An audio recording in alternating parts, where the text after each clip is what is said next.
The quad. The jocks. The athletes. The nerds. The cheerleaders. The preps. The popular crowd. The band kids. So many groups. I've heard of these so-called groups before becoming a freshman in high school, but didn't think the rumors were real.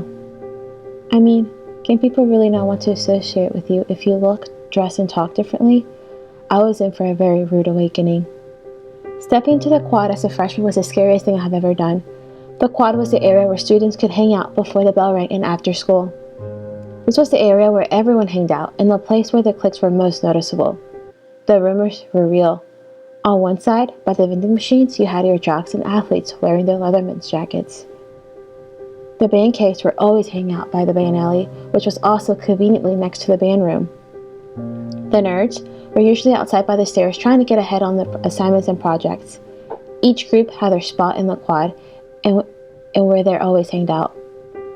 For a freshman starting high school for the first time, this was very frightening, and there were lots of question marks.